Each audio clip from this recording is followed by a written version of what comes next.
And take it away, Ben. All right. Hello, everyone. For the viewers, YouTube, we have our first video guest, right? Video guest. Yeah. If you're listening, not our first listening guest. We've had a few of those.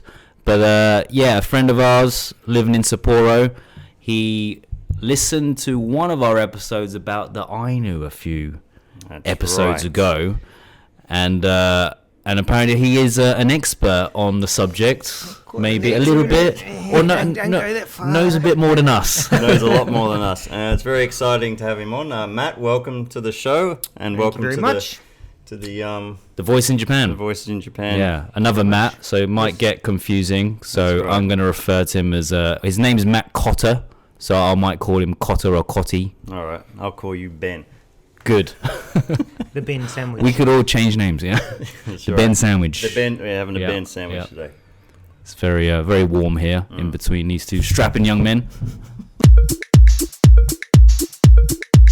And it's not the World Cup for a change. Yeah, we are talking about the Ainu. So we did a podcast, about 4 or 5 weeks ago about the Ainu of our limited knowledge. And Matt reached out and...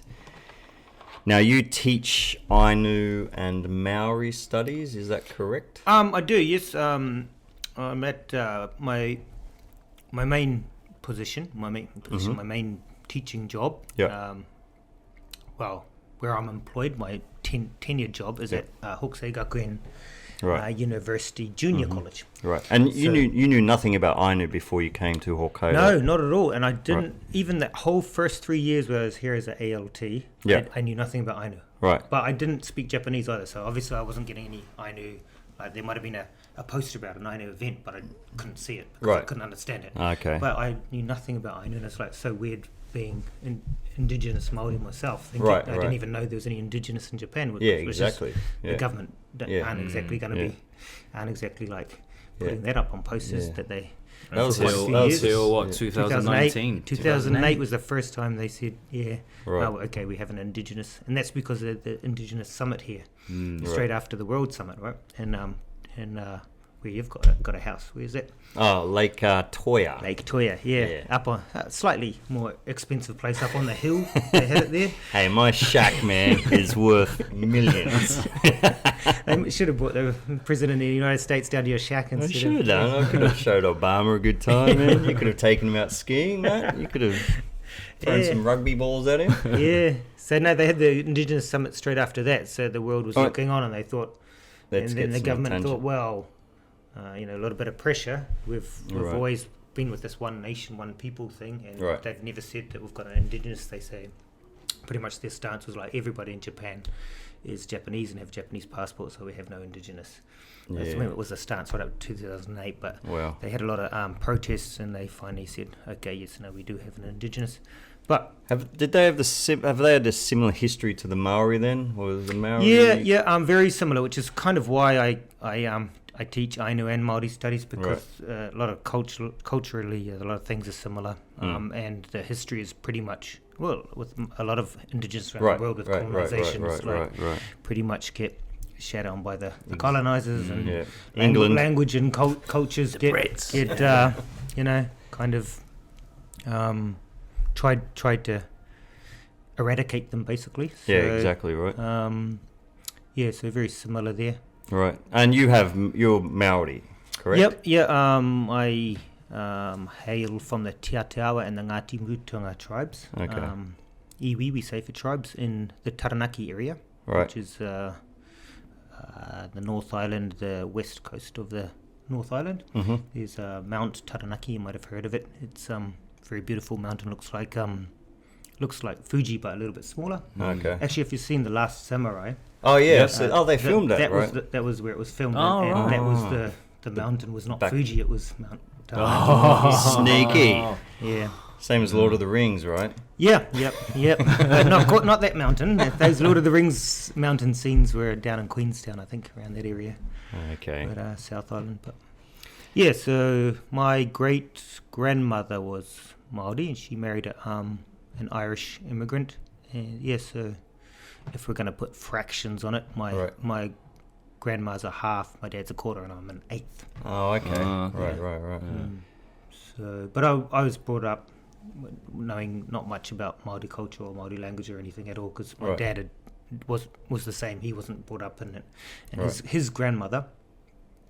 So his mother also had nothing. His grandmother could speak Māori and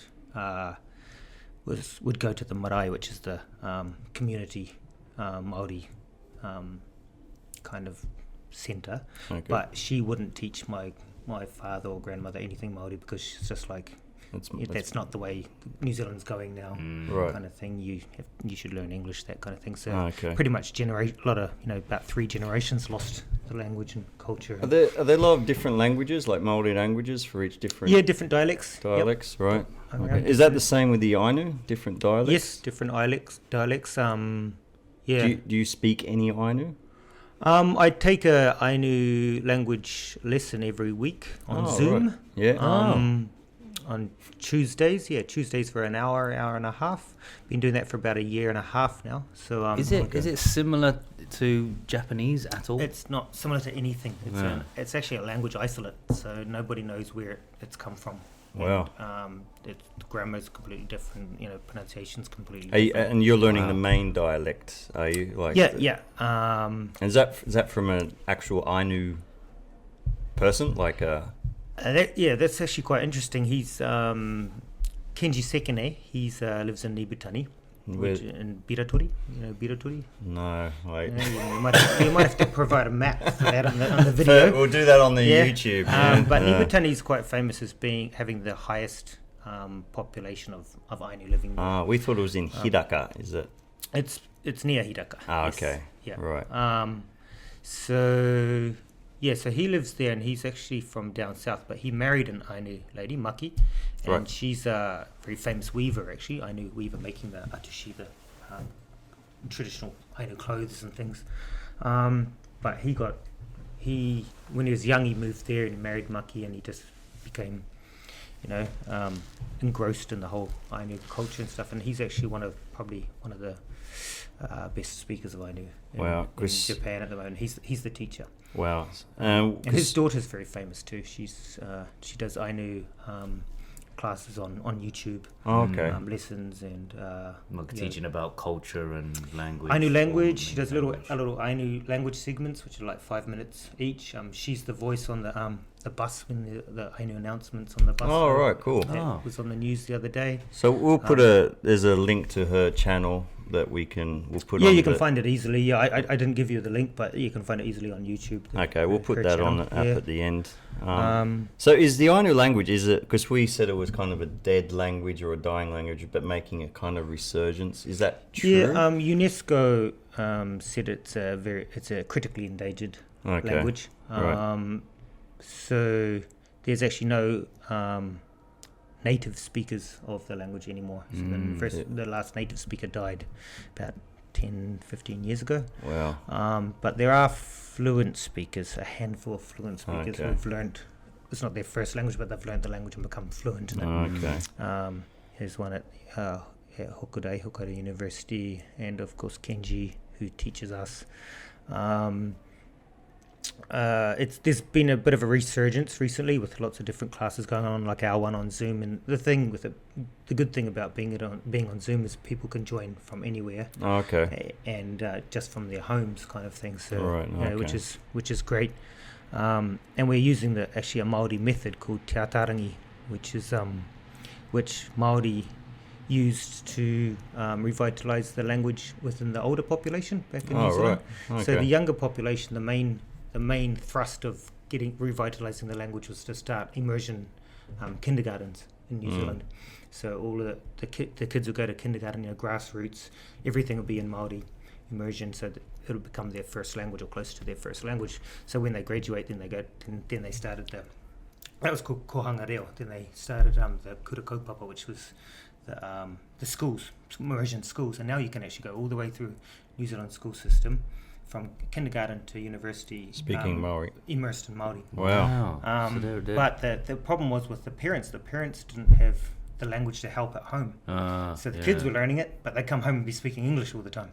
So they had this they made this teatarangi method, which is, I think it was called the silent way, where you use Cuisenaire rods, and you use these rods to make sentence structure. You know, like the little rods you used to have with maths at home? You know, there's like the little white one with cube was a 1, and then there's a little red one was 2. And they use them for maths. Huh? Not like an abacus, are they? No. Well, maybe it was a New Zealand thing, but I used to have these rods, and you'd get the 10 was a big orange one, and you get the 6 was a black one, and you put them together. And that makes 17. And then the teacher would say, how much is that? And if you're struggling, then you'd get all the little one white ones, and you'd line them up against them. Oh, it's 16. Okay. Anyway, that's what we did when we were little. I think we did that. No. Yeah. But anyway, you use those rods as and you can make pictures with them and explain situations, and everything's immersed in that language. And they're doing the same thing on Zoom, with Ainu, right? Are they doing that here too? There's a couple of researchers brought over some of the top teachers, Māori teatarangi teachers, brought them over to teach the Ainu teachers here. So they kind of incorporated it, and we're doing that on Zoom now. It's a little bit different because on Zoom you can't pass the conversation to the next person kind of thing. It's a bit stilted, right? If you're having like two people buying something in a shop or something, you have to use characters. Like Kenji will have like Ampaman and Doraemon or something, and he'll say, how much is this? And it's $5 or something, that kind of thing. You need that on Zoom, which you wouldn't need in a face-to-face situation. Yeah, exactly, right. Okay. But it's working well, I think. Yeah. Do you know if there's like anything else that, like, any programs or initiatives that the government are trying to do to do more for Ainu culture, rather than not just the language, but because you is kind of hear, well, not here, but I read like some reports of like Ainu people, they're not really that happy with what the government have been doing so far. Like they legalized something in 2019, like Ainu became an official Indigenous or recognized. Right. But everyone's saying, but that's all you're doing. And then they did start this Upapoi. Was it Upapoi? Upapoi. Your favorite place? That's right, man. Is it Upapoi? Is that how you pronounce it? Upapoi. Upapoi. Have you been there? Because Ben... I haven't been there, but I've seen... You heard that the Ainu people weren't particularly pleased with it. It's a bit of a... It's... You've been? Sorry? I went, a couple of weeks ago. It was my first time. I was actually going to go a couple of years ago, but Corona, they wouldn't let us in. Yeah, right. And because of the Ainu Māori studies classes I'm teaching one at our junior college. That's called an Eigo ni Uru Kamoku, which is like a English as a means of instruction class. So it's like, I don't grade their English, it's just we're teaching Ainu Māori in English, and they have to speak English. So when you're teaching about the culture, correct? Culture, history, present day status, a little bit of language. Right. Okay. Wow. And then I do the same for the foreign students who come over to stay, the study abroad students. They have their own class, and that's kind of cool because I can talk like we're talking now. Just go really deep into it. But the junior college class, it's like I can't talk like this, so it's kind of a little bit surface level. Yeah, right. I teach a Māori class at Sapporo Gakuin as a part-time job, and that's just Māori, but it's but similar content. Yeah. But the other ones I Ainu and Māori, but so I took a bunch of students on a bus tour there to have a look at Upopoi, and then we went to Nibutani because there's a little museum there. And Nibutani, that's another. Is that near Jozanko? Is that? That's As I said, you're going to have to get a map out for YouTube. Near Hidaka. Right? Ben was meant to get maps, but he forgot. But there's a little museum there, the Shigeru Kayano Museum, and he's a legend. I know you might have to put a link of him on. He's got a Wikipedia thing in English too, but he was the first Ainu to make it into the Japan Diet, is it? Oh right, as a politician. Okay. Oh wow. And he actually sued the government for the Nibutani Dam because they built the dam on their Ainu land. ground. Yeah, right. And he lost, but that was the first time the Hokkaido government said, okay, Indigenous have rights in Hokkaido. But anyway, so I took the students there too, because all the artifacts and stuff had Japanese labels and things, but they had no English translations. Right. But they get like foreign tourists quite a bit. So I said, do you want us to help out? I can get our students to come, and we'll we'll translate them all into English. It's a win for you. You get translations. Win for us. Students get to use their skills that they're learning. So that was the first time I went to Upopoi. yeah, first time. And what did you like it? Yeah, what did you think? Of it? Yeah, I loved it. It's I love how they've set it up. I love all the staff there, the Ainu staff there. Actually, there's about 4 or 5 of them are in the Ainu language group. Okay. So they're kind of all my friends, because you get to know each other really well in the Zoom lesson, because you kind of break out rooms and first you talk a little bit in Japanese, and then you go into back to the main room, and then it's suddenly you do a little kind of like a prayer saying, okay, we're going to start speaking in Ainu now, only Ainu. Okay. And then Kenji teaches the content in the main room, and then we go into breakout rooms, and little sub-teachers teach the content again, and we practice it. Okay, so it is authentic Ainu, like... Yep, it is. Real Ainu. So all the staff is, like you were saying... Most of the staff are Ainu, and so it's great just them, that staff part is Ainu, but... So it's authentic at least, right? So yeah, from the staffers, but it's a bit of a rabbit hole. Right. But there's no like roller coasters there, like Ainu. Well, that's kind of one thing that the some Ainu groups were a little bit worried about. That is, not worried about, but we're against it because they said it's like this is just the government cashing in on tourism, especially before the Olympics. Yeah. It's just like a big Ainu kind of theme park. Right. Let's display our Ainu. Everybody come, look, we're doing so much for the Ainu. We built this after we've been treating them like shit for but that's all just surface level. Right. What about like government apologies? Right. Religion. What about rights? Yeah. Rights for all the wrongdoings. What about fostering more the language and the culture? Yeah. It's just surface. It's all it's surface level. Okay. But there's a lot of other things too, like But maybe it's a start. Maybe. It's a start, yeah. I mean, better late than never. I don't say. I even when I was talking to the students about it, I don't say yay or nay. Yeah, okay. And I'm not speaking on the behalf of all Māori. I'm not speaking on behalf of Indigenous. I'm just saying my thoughts. I'm saying, look, these are, it's never a happy upopoi is the best thing for Ainu. Right. There's always another side. So there's the other things that some groups are against it because of that. The tourism thing. Yeah. Related to the tourism is like, tourists come to Japan now, they think, oh, we want to see some Ainu stuff. Oh, where do we go? Oh, Upopoi. But like what happens to Lake Akan, where they've got their tourism set up there, had it for years. What happens to Nibutani? They've got tourism set up there, Asahikawa. So they'll lose all their tourists. And, these are people who, need that. Been, trying to survive on tourism for their livelihood. There's no Ainu. It's all in Hokkaido, correct? No, there's Ainu who live down in Honshu as well, and how far that moved down into like Tohoku region, but also a lot of Ainu have, what's the word for it? Just been have moved to Tokyo or other areas, and have kind of lost a lot of their connection with their roots back here. But they still kind of. A lot of them are still strong in their Ainu down there. Is there like a big kind of Ainu community like in Sapporo? Yes, there's Ainu, kind of all over the place. There's always little groups that get together and do things. Because I don't think I've ever met an Ainu person before. Like, do you have many friends or acquaintances? And could you tell, like, do they have like distinct features? Sometimes you can tell, but mainly if someone says they're Ainu, then you can think, I can see it kind of thing. Yeah. But sometimes you can't tell at all. Someone might just look complete Japanese, but they might have quite a lot of Ainu in them, or some kind of Ainu heritage.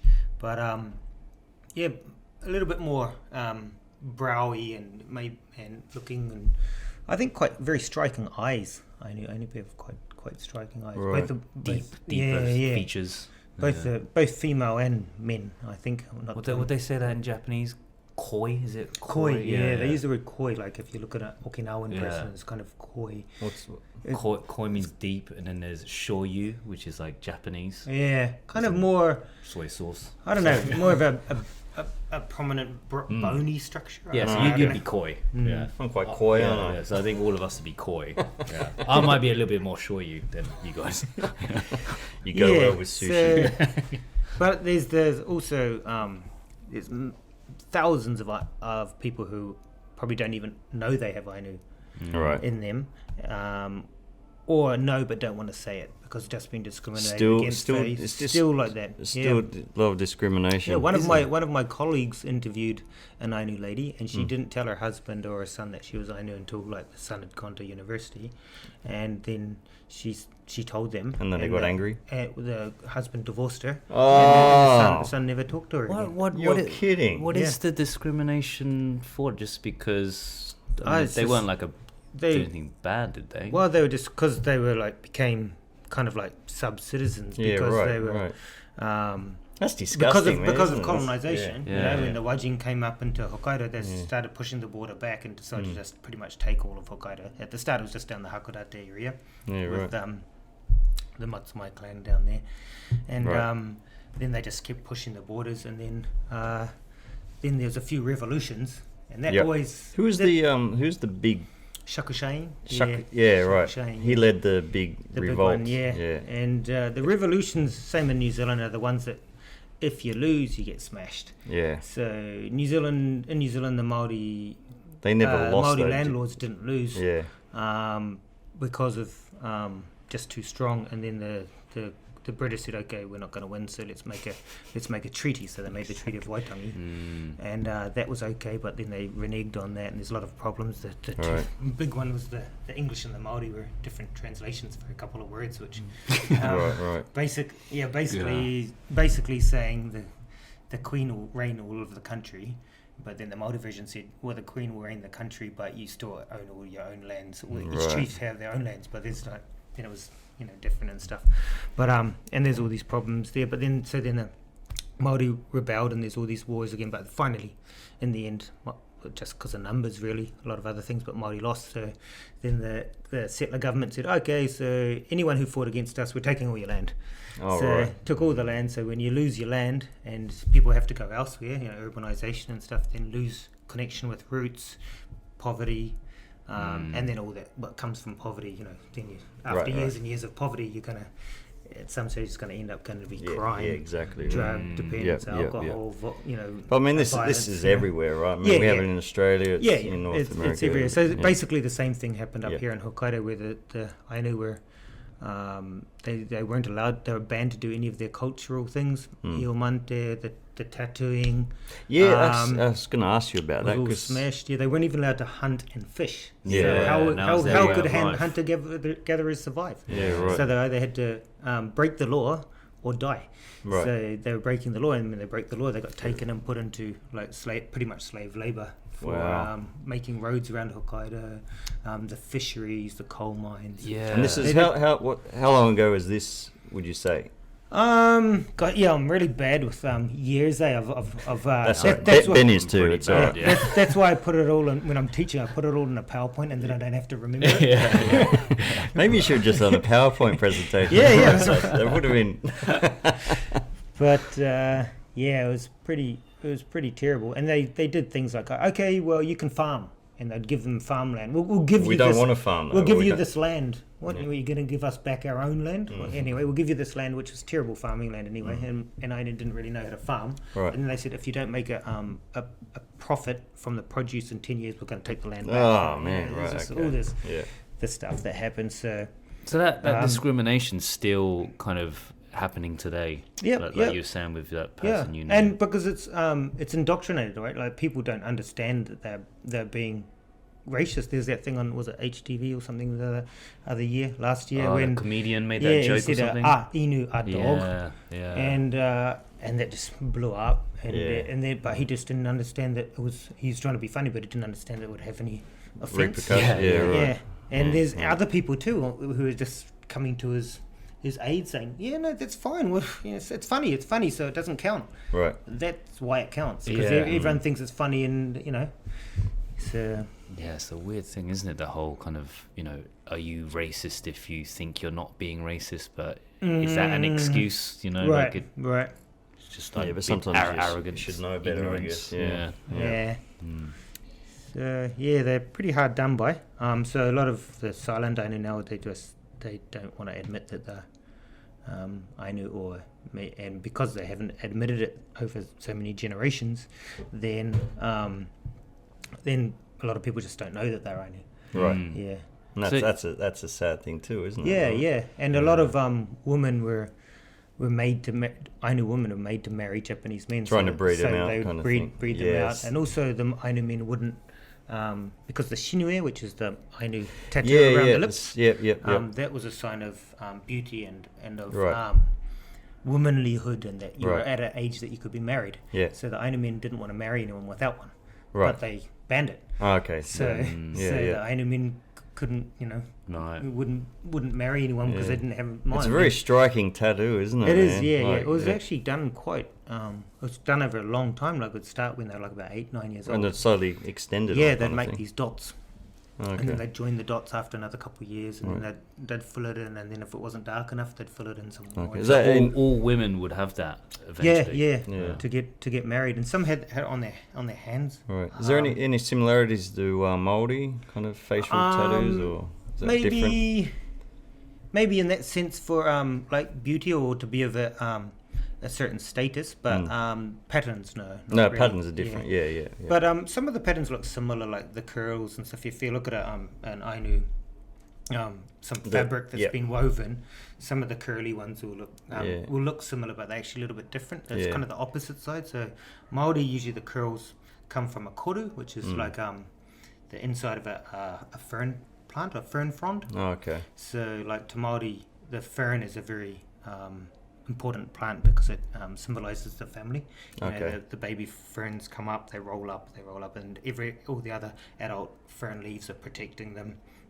They become adults, and then they slowly come down, they wither in like grandparents, and then they die, but those nutrients go into the soil and back up into is that why you have that on your All Blacks jersey? Is it the fern? The silver fern? Yeah, that's a silver. That's a symbol of New Zealand, but I'm not too sure if that has any Māori content. But like you look at Air New Zealand has the koru on it. That's their logo. Oh, okay, right. But the opposite way of that, if you have a curl, a curl like that, the opposite is kind of like a spike. Yeah. Inside, so it's the opposite that the Ainu take, and that's just like a thorn from like thorny bushes and stuff, and that's to kind of to protect the wearer from bad spirits or something, because you've got thorns on you. Yeah, right. So yeah. Man, we should have got you on. Your mic. Yeah. That's 2,000. Yeah, don't worry about it. You can pay us later. I'm already paying to be on here. Patreon. Now you just came back from an Ainu festival in Tokyo. What was that? Would have been 2 weeks ago now, would it? Yes, the Ainu Thanksgiving, Ainu Kanshasai. So that's every year, the Thanksgiving. What date's that on? It's usually in November or start of December, but usually November. But it was a little bit later this year because they're trying to get it planned, and they decided to go ahead with it. It's been cancelled for 2 years with COVID, but this was their 10th one, which they've done down there, and they start. Akemi-san is the one who's organising it, and she's done a lot of collaboration things with Māori and stuff along the lines too. But her main idea for running it down there was to get Ainu living in Tokyo and those surrounded regions together, and try to fundraise to try and in the future, you can't do it with just a few events, but in the future to be able to buy a cultural space that is only Ainu. Okay, yeah, right. So like in New Zealand we have the marae for different areas have a marae, which is a cultural space, which is Māori land and Māori buildings and I see. Owned and run by Māori, and when there's events people go there. So that's their plan. So they'd like to have a space like that in Tokyo area, and they don't. So, and Ainu don't really have, even up here. There's not really something that's Ainu owned an Ainu run, which is another reason why people are kind of against the upopoi. Yeah, because that's not Ainu run, is it? It's run by the old Shiroi museum who was Ainu owned Ainu run. Now you've got this new one, which is government owned, right. And all of the people up the top, all the people in decision making positions are Japanese. There's not even one Ainu up there. So I guess that's also the problem. Where's the money going? Is it going back into the communities, or are they just going pockets in it? You know, they skimming off the top. Definitely, you know what I mean? And but they do try and get Ainu from different areas to come and work there, which is a good point. But you know, it's just like reeks of colonization again. We're at the top. We're making you the work decisions. for me. Yeah. Right. So it's kind of quite terrible. And another thing I just want to talk about upopoi is back in like the 1820s, 30s, some asshole anthropologists just went and dug up a whole lot of graves and took Ainu remains and relics, and that's stored all over universities all around Japan. Like we're talking not just, a couple, just we're talking thousands, right? You know, about 2,000 or something. Right. They're trying to get those back. They're trying to get them back, repatriate them back to their families to be buried properly, right? So they've been trying, and from the university side, they're saying, well, we have to DNA test them, and who are the families, and we have to DNA test those families to give them back to the right person, blah blah blah.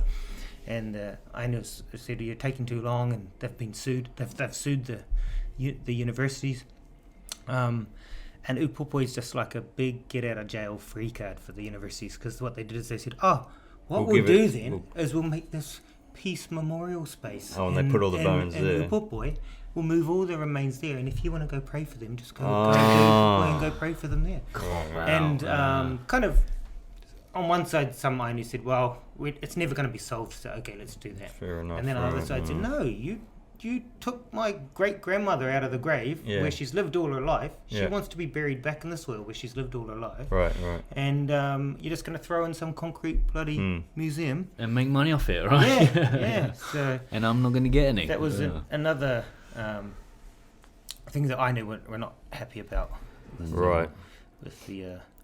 So that one in Tokyo, the Thanksgiving festival. Mm-hmm. So does that mean like the Ainu have their like a special Thanksgiving themselves as opposed to the American there's a like a kanshasai. They've been all around Hokkaido too. Little Ainu groups will have them around Hokkaido. There was one that used to be in Shiroi, but that like pretty much got cancelled now because of they have upopoi. But yeah, the one in Tokyo is pretty good because a lot of different groups came and they did different dancing. There's a few presentations by different people. You did some stuff there, didn't you? You did some our Māori group. Well, I'm part of a Māori performance group, like a kapa haka group. I've got some questions about the haka. Okay, yeah, I just taught about 20 kids today the haka out at Sapporo Gakuin University. Oh, nice. Had them up doing it. So the haka is now it's used. It's a war before is war different cry. types. War cry? Is there many different types of haka, correct? Many, thousands, right. Right. So. Now it's, I mean, you everybody's seen the All Blacks do it before. They usually beat England, isn't it, in the rugby? Well, no, we drew against them, I think, last time we played. Yeah. Was it a draw? Yeah, I think it was a draw. It could have been a win for either side, but the silly guy kicked the ball. Yeah, I wasn't happy about that. Like, what are you doing? I don't think anyone is happy about it. England wasn't happy about it. New Zealand wasn't happy about it. I'm sure his teammates weren't happy. No. They tried so hard to get there, and then he kicks out. Anyway. So it is a kind of a war cry, but it's also used for dignitaries. Is that true as well? Yeah, there's a lot of reasons you could do a haka. You won't do one for us now, would you? No, I wouldn't embarrass You're not special enough. Doing the kapa haka performance by itself is hard enough for me because I'm rusty as. Right. And but all the other members of the group get invited to do performances in different places, like the New Zealand Embassy if somebody's coming over or something like that. So they were all really trained up, and I was like, gosh, I was looking at the videos before going down. I've forgotten this action. And we had the night before, the Friday night, we're at a mate's. He owns a kindy. We're at his kindy, and you should have done it to the kindergarten. The members came, and we were like practicing, but we got it done. But we And And you performed that for the Ainu? Yeah, we did quite a few numbers. We did a couple of haka. We did a haka pōhiri, which is a coming out and starting haka. We did a couple of poi waiata with the balls swinging on the strings. Okay. Which was traditionally used for dexterity for handling weapons. Okay. Now mostly women do it, but the men used to do it back in the day as well. And then we did some haka and some other things. We did and pretty much the reason we perform there is we're invited for a start, but also we want to show our support for Ainu. Yeah, exactly. That in any of their endeavours and what they want to do in the future, we as Indigenous living here on Ainu land, then we want to help as much as we can. Really. Is there anything people can do? Like we're living in Sapporo, is there a website or a thing like that people can contact or help out somehow? I think personally, I think probably the best thing you could do is just know more about Ainu and realize that all of these things that have happened over history, these historical wrongdoings, has had an effect on Ainu. And if there's an event that you can go to or that's near here or somewhere you wanted to go see, like you want to see them taking the sake out of the river, there's events like that you can find. They're always around. Just go and watch and support and go and watch and find out more. I mean, I think with knowledge comes compassion, and that's what helps to eradicate discrimination and that sort of thing. If there's no knowledge, if you just think, oh, look at that girl, she's got this whacked out tattoo around her mouth, that's just ridiculous. But if you find out why it was put on there and how it was done, the process she went through to get it, then that's knowledge, and then you understand. The understanding comes. Yeah.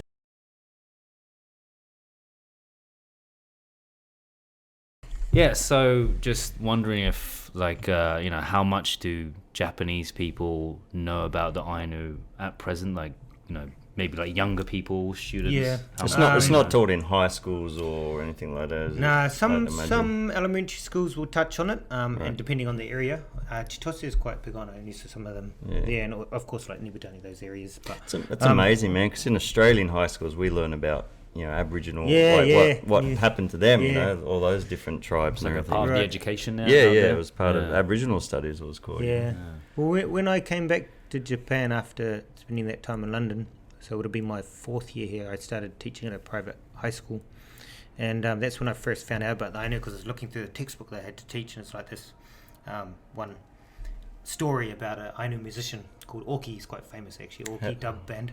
Oki. Oki dub Ainu. Yeah, they're really good. And the story was about him, how he lived in Tokyo and he found out about his Ainu roots, and he came back to Hokkaido and he fell in love with the tonkori, which is like an Ainu guitar, and he made his own tonkori, and he just started making his own music and stuff. And then I was like, oh, Ainu, okay, are these people living in Japan? Oh, okay. And then, but what brought me to it is he had a T-shirt on that had like a Māori. It was a Māori T-shirt. Right. Like, oh, why is this guy got a Māori T-shirt on? Yeah. And then I thought, oh, this is Indigenous in Hokkaido. Oh, this is awesome. And then I thought, okay, I'm going to start this class off with a brainstorming session. So I write Ainu on the blackboard. What do you know? And they're like, salmon. Salmon. Beer. Okay, beer. What else? Nothing. Right. And then I teach 3 classes of 40 students. Yeah. I got salmon and beer. Yeah. And then one kid knew about the mukuri, which is the harp, the mouth. Oh, that harp. yeah, right, okay, yeah. And I said, okay, you can speak Japanese. Japanese, okay. I thought I'd just try to say anything in English, but still nothing. Yeah. That's all they knew. And I thought, oh man, I wanted to shame them. I wanted to say, why don't you know anything about Ainu? But it's kind of not their fault, right? Really. Yeah, exactly. And so then now at the university level, I do the same thing with the Ainu Māori class. I one whiteboards, what do you know about Ainu, what do you know about Māori? And they do group discussion first, and I get them to throw the markers, and they go write it up on the whiteboard themselves. And they always know more about Māori than Ainu. Wow. It's amazing. Yeah. And I did a little bit of research on my Māori only class. And at the start of the Māori class, I just did a questionnaire and said, what do you know about Māori? What do you know about Ainu? Are you interested in learning more about this? Blah, blah, blah, blah. A few different questions. And then at the end, I didn't teach anything about Ainu through the whole way. It's just all about Māori. Māori, right. Then at the end, I did the same questionnaire.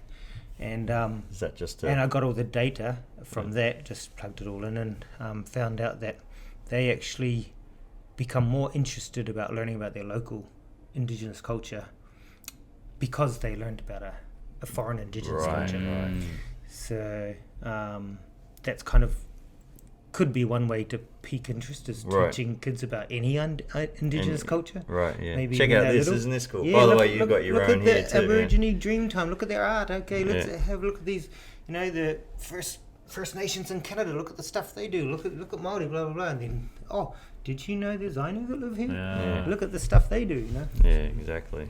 Yeah, people always kind of like looking outside first when there's all this stuff going on, like right on their doorsteps. Yeah. But a lot of the older generation always try to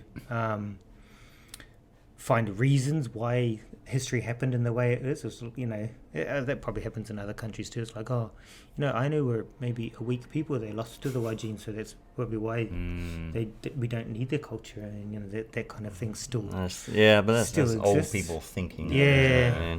People that old people are stubborn. Yeah. Still exists. It's quite terrible, really. Yeah, exactly. Siri trying to. I'm not talking to you. Be quiet, Siri.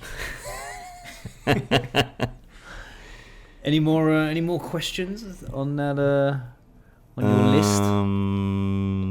Oh, that's a good one. What do you think the future is for the Ainu people? You think it's getting progressing at a good rate? Things are getting better. You just say? Yeah, I guess obviously slowly.